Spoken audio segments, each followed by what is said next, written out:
Hi, Alina. Hi, Kevin. Thanks for joining us, and thanks for becoming the first volunteer we've got on our tech role model series.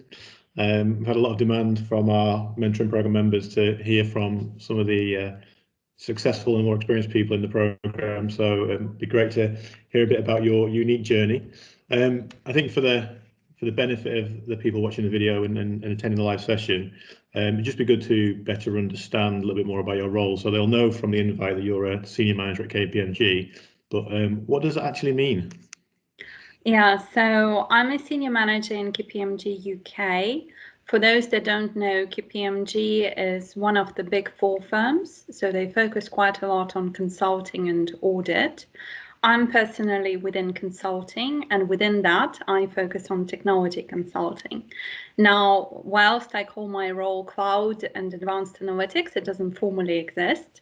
So the reason for this is I'm part of advanced analytics team in KPMG, and I have been doing a lot of cloud work. So I've been focusing not just on cloud specifically for the analytics, but a wider cloud transformation journey.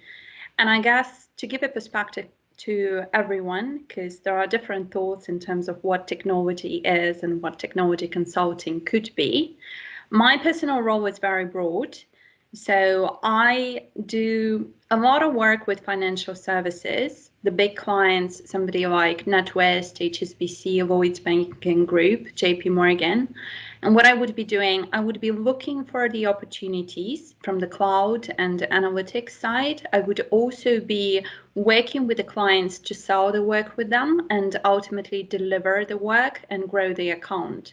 So as part of my work, it's not just managing the teams, the technical teams, it's also managing the wider consulting teams and working with quite senior people such as MDs, partners, from the growth perspective.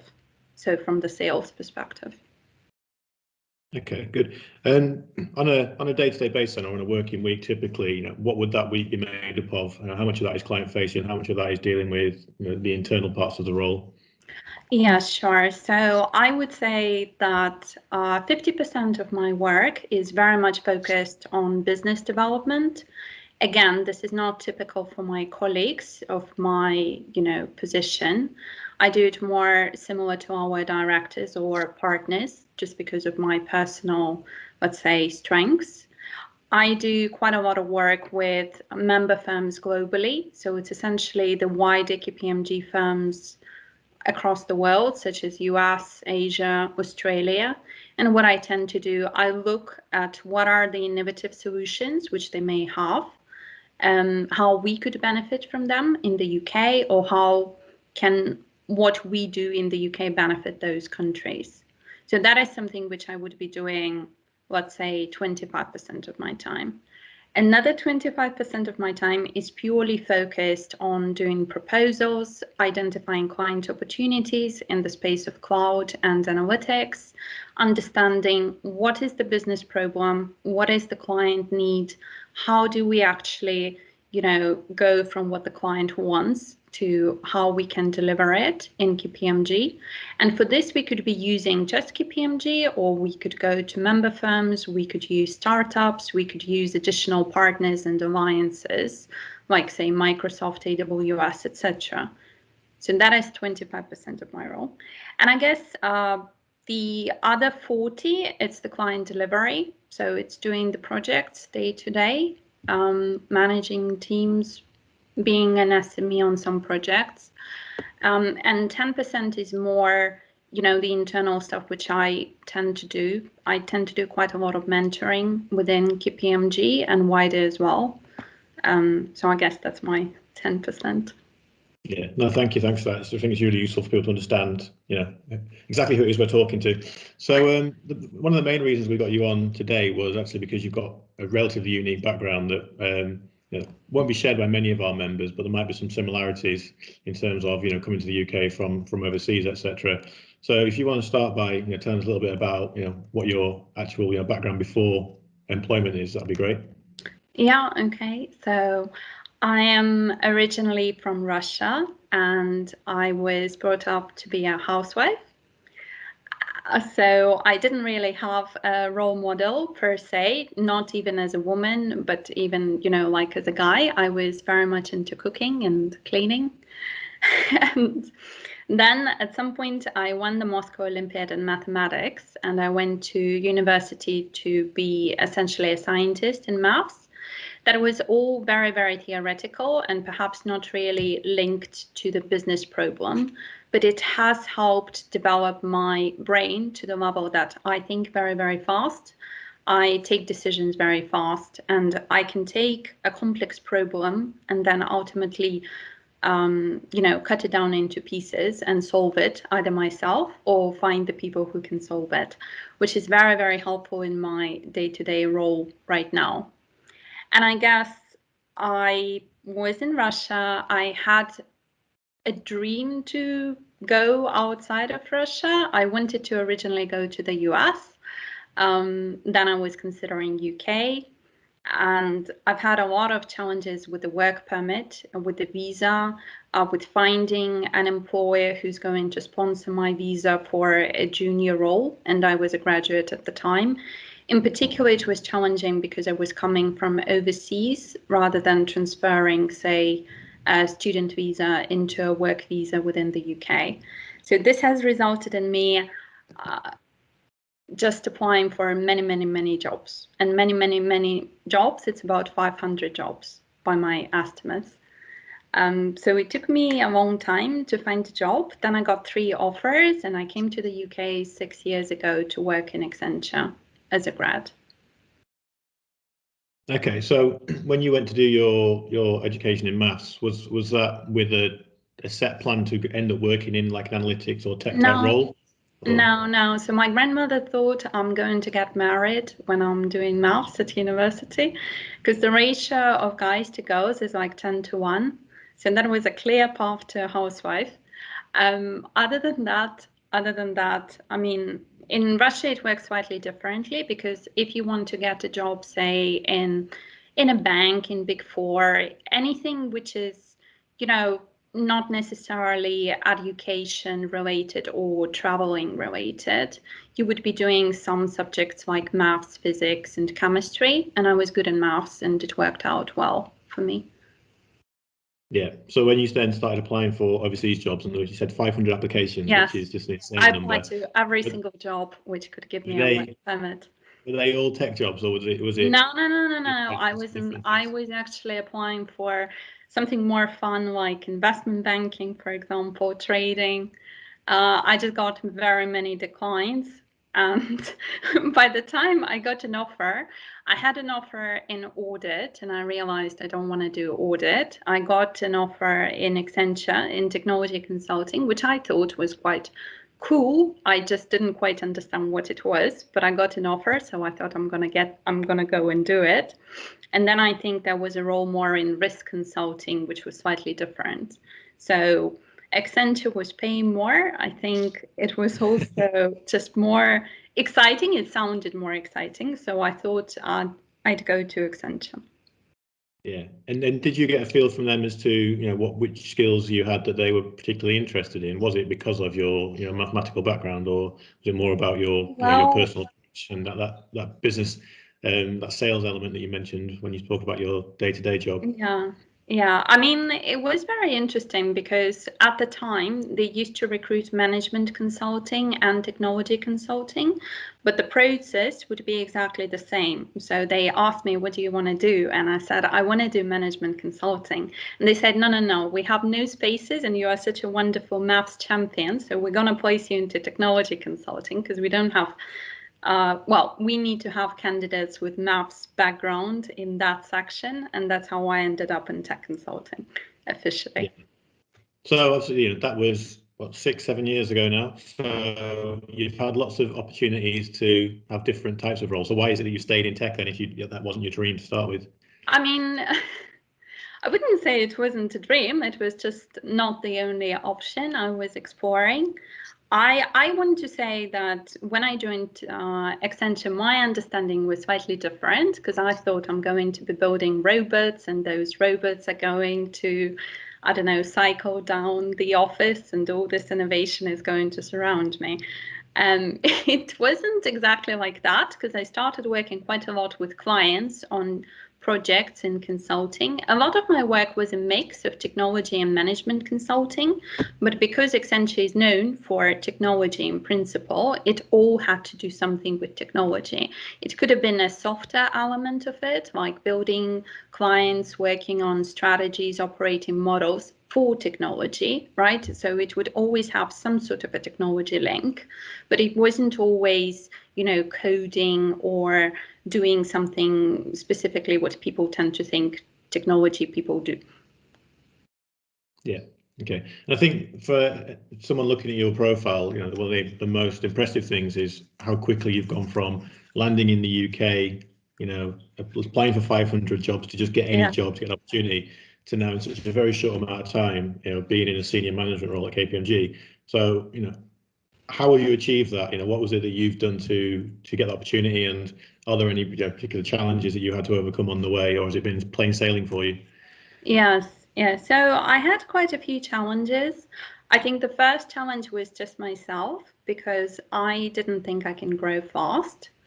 And I was thinking, oh, I'm growing too fast. To be honest, when I started, the first 3 years were not particularly promising for me. I would say the first year I was quite depressed when I came to the UK, because I didn't fit in culturally.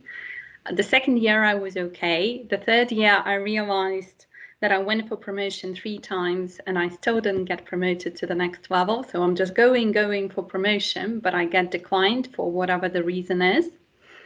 So it took me some time to understand how to try, to practically sell yourself, first of all, in terms of what you do, sell it to your stakeholders. Secondly, how to find the stakeholders who are going to push for you and actually will want to represent you and have a say in your promotion and can articulate your benefits to the wider audience, which needs to, approve you. Let's put it this way. And that took me some time. I didn't have it when I started. When I started, I think I was doing a lot of great work. I was working hard, very, very diligently, but I wasn't getting the buy-in from the stakeholders to promote me. And that was a challenge, I guess. Yeah, so you talk about getting buy-in from stakeholders to promote you. So have you had any key sponsors that have helped you elevate that career, or has it all just been through hard work and making a name for yourself? Well, originally it was all through hard work, and I was very unsuccessful when I was just doing hard work because I didn't have sponsors. And actually, the lady who was meant, to have a say in my promotion, she said that I was completely not suited for consulting. I shouldn't be working in Accenture, and I should go back to Russia and be a housewife. So that was, I think, a situation after 2.5 years. I don't remember exactly, but that was roughly the original part. And then I made a specific effort to identify the sponsors, to identify the mentors.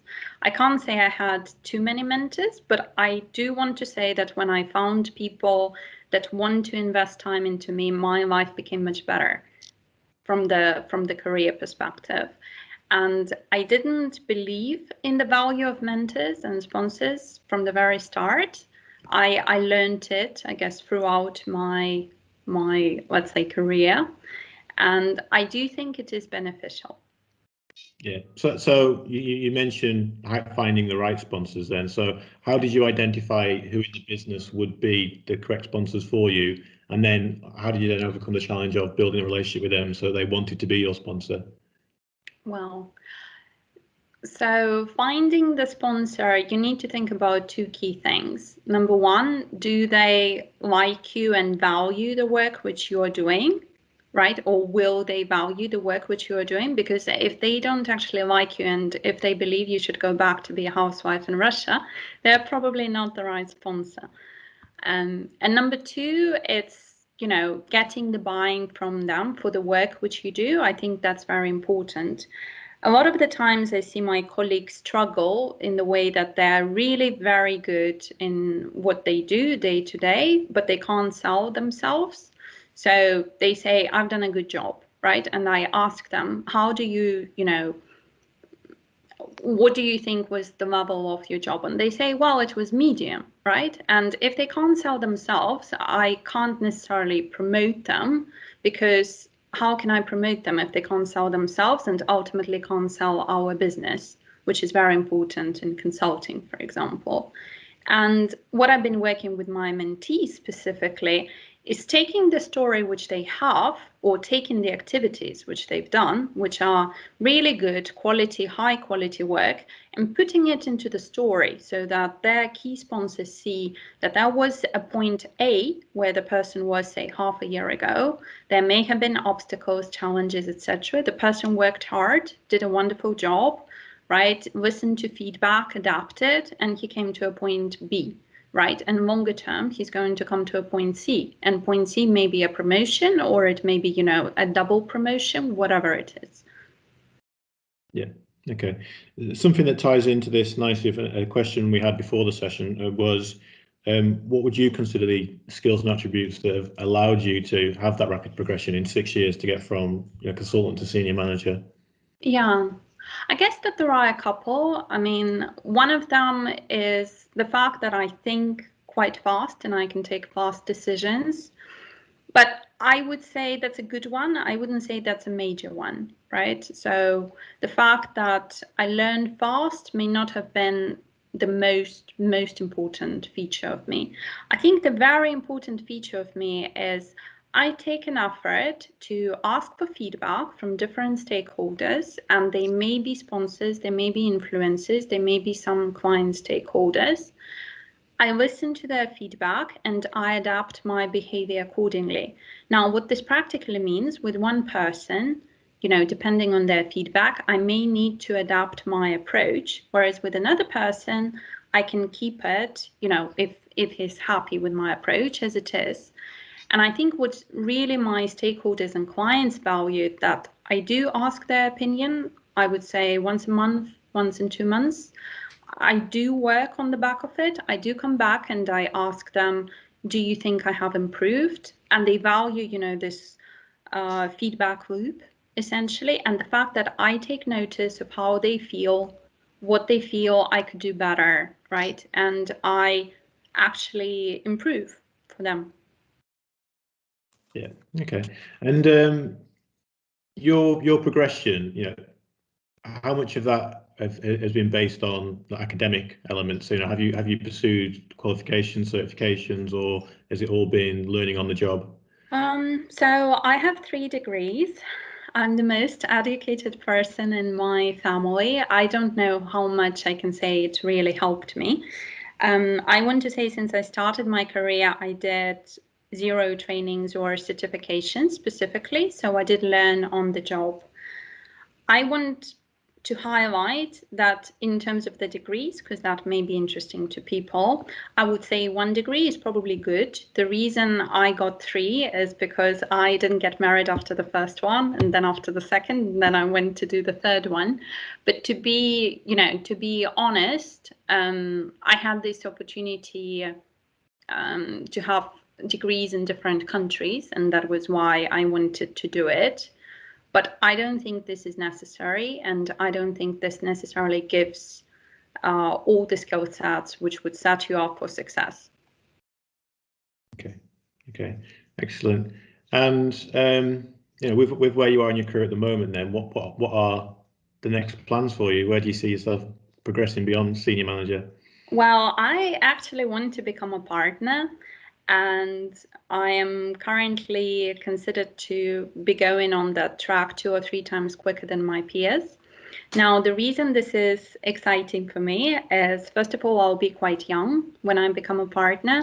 And secondly, I'll be probably the first Russian person in the UK office. And this is quite valuable, I guess, for us as let's put it, as a country, because usually we have this fear, if you are a migrant and you come to another country, for example, UK, how can you actually grow? How can you develop? And how can you make this career? Maybe you are not well suited, or maybe you don't fit into the culture. So people have these fears in their mind. And I hope that if I do achieve it, and if I do achieve it within the times which I want to achieve it, hopefully it will help the other people as well. Yeah, definitely. And this is quite a broad question, but although you've been successful, is there anything that you would do differently to the route you've taken to get to where you are today? Yes, I would have done really very many things differently. I don't know what would have been the outcome, but I guess in the start, so as I said, the first year when I came over, I was like really very unhappy, very depressed, and I didn't learn early enough to promote my work or myself to the other people. I put really a lot of effort into what I was doing. I thought that it's obvious for everyone around me that I'm so wonderful, but it came out that unless you tell other people that you are doing a great job, they don't necessarily know that you are doing a great job, and you need to find opportunities to tell them about this, and also find the mentors, the sponsors, who may speak on your behalf to their stakeholders, articulating, what you do, how good you do it, etc. So this was not something I was doing from the start, and I would have really done it from the start if I knew it was efficient. I think the second thing is being strategic. When I first started working for the first 2 or 3 years, I really wanted to develop my skills, and I was doing just very many different things. I was doing the project, I was doing business development, I was writing newsletters about technology, I was interviewing some people, I don't know, I was doing some propositions, but it was too much. And it wasn't necessarily strategic enough for my progression. I think I could have achieved the same outcome if I was more focused on, say, 2 or 3 areas. I would not have had to spend, say, 60 or 70 hours working a week. I could spend less time working, and the outcome would have been similar. In fact, people would have been more happier because they would give feedback. You are focused, you strategically know from the start what you want to do, how to achieve it, and you go and achieve it. So that is the second thing. And I think the third thing is just the positivity and the confidence in yourself. I think quite a lot of times it comes out that perhaps women could be more, confident in themselves. And to be honest, I was very confident in myself. The reason for it was, again, as I always tend to say now, I was a migrant. I was in another country. I've never seen English people. I've never seen British people. And they all sounded very amazing. And I was thinking that I'm not as good. But the reality is, right now, a lot of the people in my team are from different backgrounds, including the British people. And it doesn't really matter, which country or background you come from. What matters is more the impact which you make as part of your work or as part of your community. And I think that's a very strong and powerful thing which helped me change my mindset throughout my career and helped me feel much better about myself. Excellent advice. In a few minutes, I'm going to let the audience ask some questions. So if people want to set themselves off camera and unmute themselves, they can do, or if they want to use the chat, I suggest you get some questions in there now. We've had a few already come through that tie in nicely to some parts of the story you spoke about. So we'll go through them in order of your journey, I guess. So the first one is, you spoke about the first couple of years of your UK career, being a little bit depressed and not making progress. So how do you, what did you do to motivate yourself to get out of that rut and be more positive about the whole thing? Well, I thought that I could write a book about all my failures So if I keep on having all my failures, I'll just get enough to make a book, make a movie, and then I'll be known throughout Russia and UK and probably globally. I mean, to be very honest, I spent really a lot of time and effort when I was looking for a job in the UK.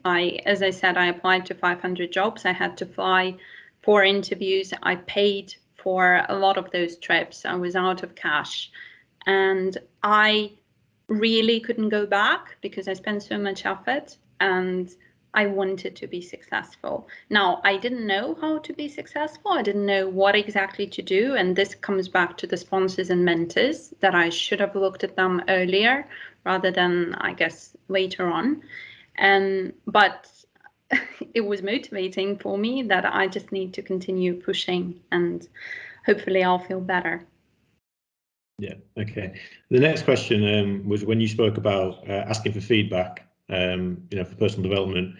Did the person in question has asked if you ever had any instances where you weren't getting that feedback you're asking for, and if so, what did you then do to try and encourage those people to share their honest opinion?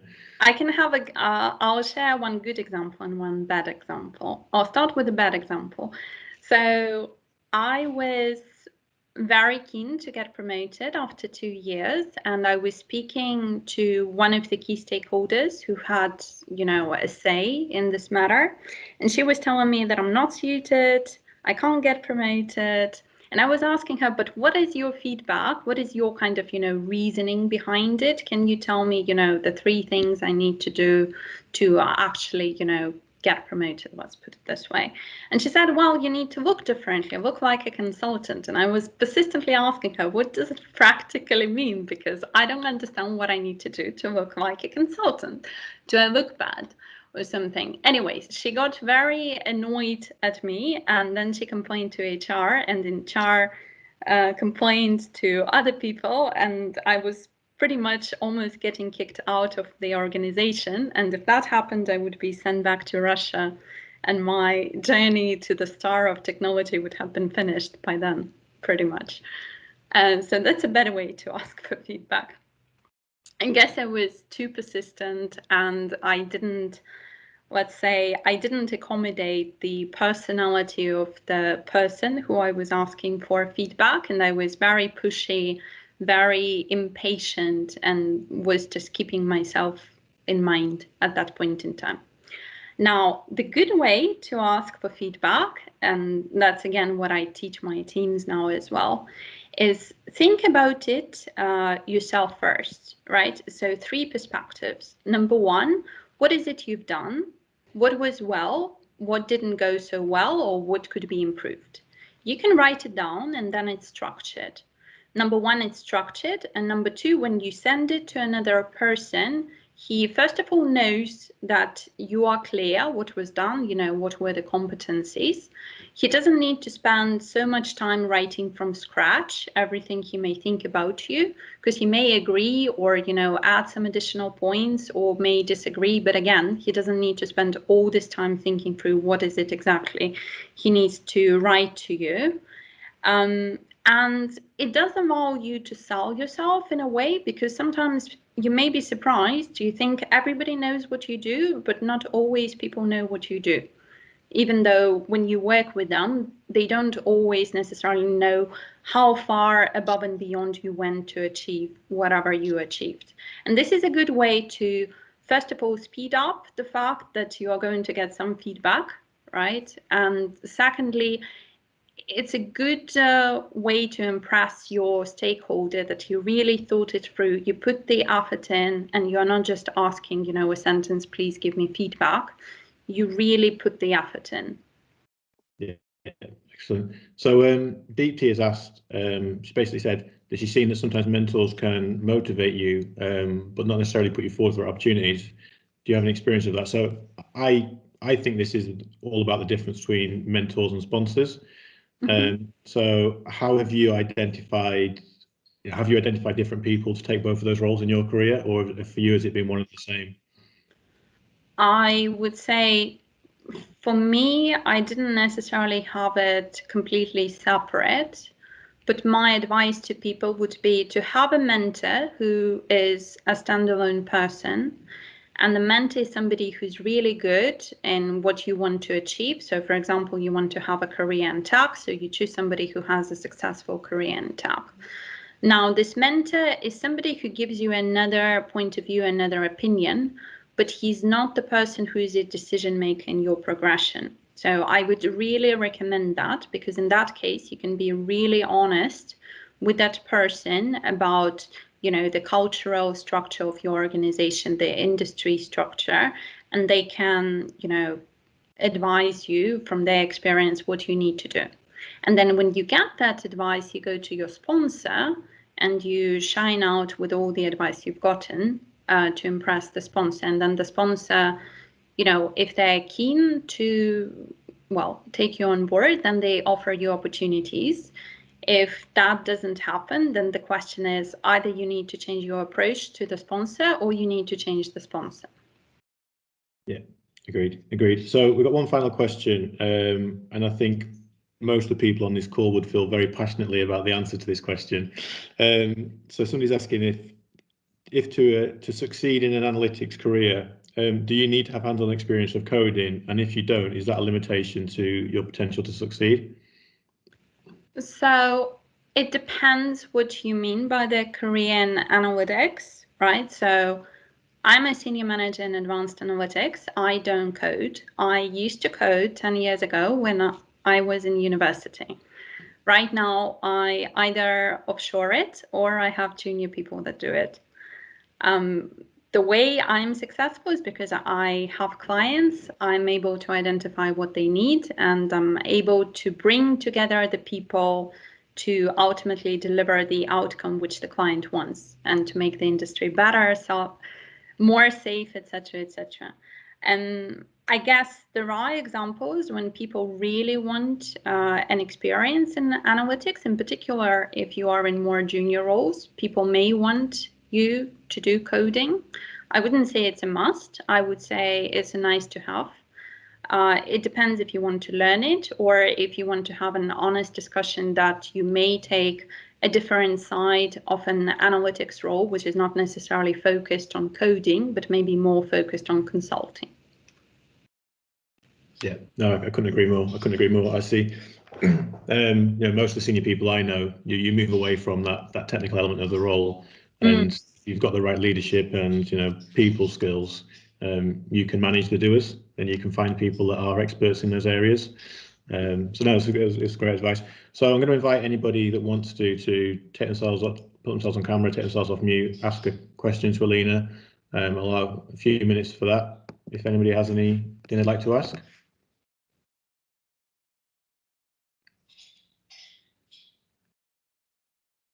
A very shy audience today.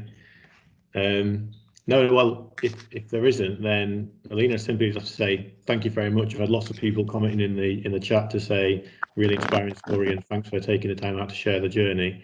So unless you've got any parting words, I'll just say thank you very much for the time, and we'll hope that you yourself and others can join us in the future sessions. Thank you. We do have one. Hi. We have a late question actually. So is it Pramila? Hi, yes, it is Pramila. Hi. Yes, so I wanted to ask Alina. So, so you talked about sponsors, but how do the sponsors help you? I mean, in what way? At what stage would you like to have a sponsor in your career, and how can the sponsors help you? In what way? Yes.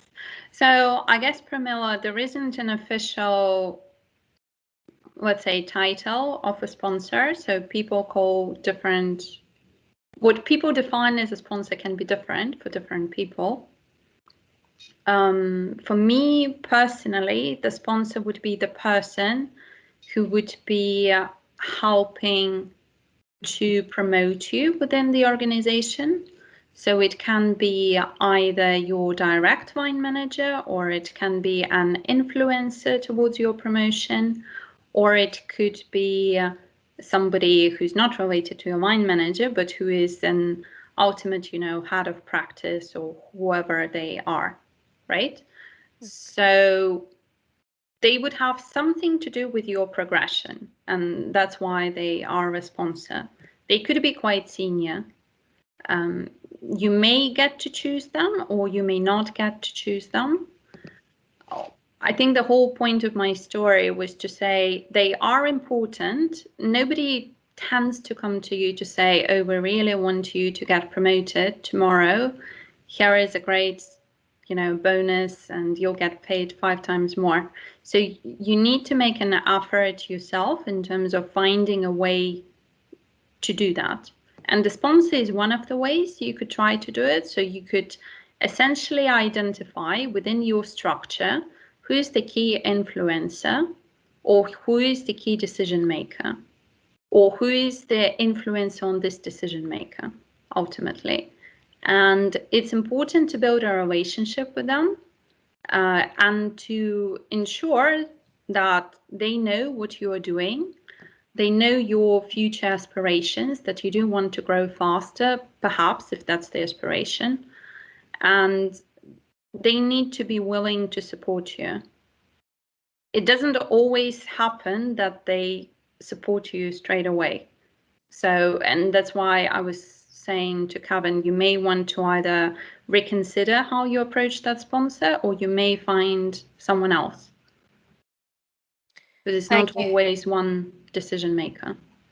Thank you, Alina. So I've had a very, I think I've never really understood it. I think how it worked, and finally, I when I got to understand how that it's important to have a mentor and a sponsor, I realized that there wasn't anyone I could go to who could mentor me or sponsor me. I didn't.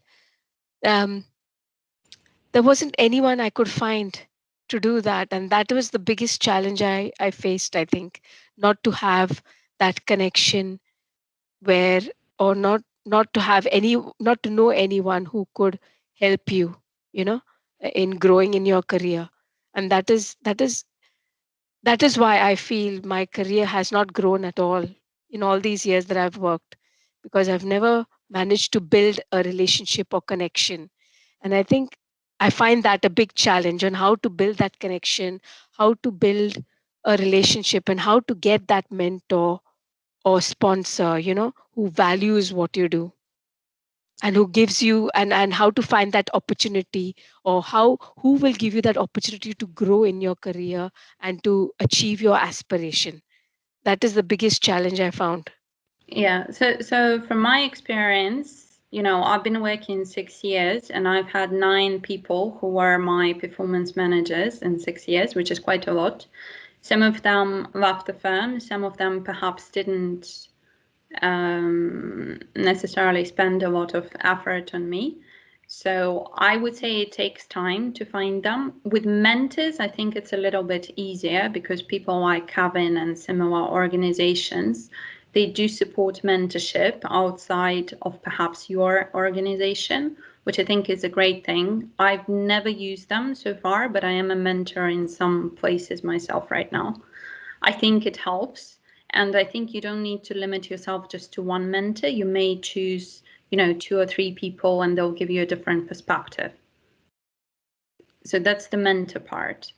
I think the sponsored part is a little bit more complicated, because it depends on the organization. Sometimes you clearly know that there are only, let's say, 1 or 2 people, and you can't kind of move away from them unless you change a job or you change a department.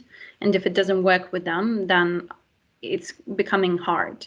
In my job, because I do consulting, it's a little bit easier, because I can choose in some case what I work on and who I work with.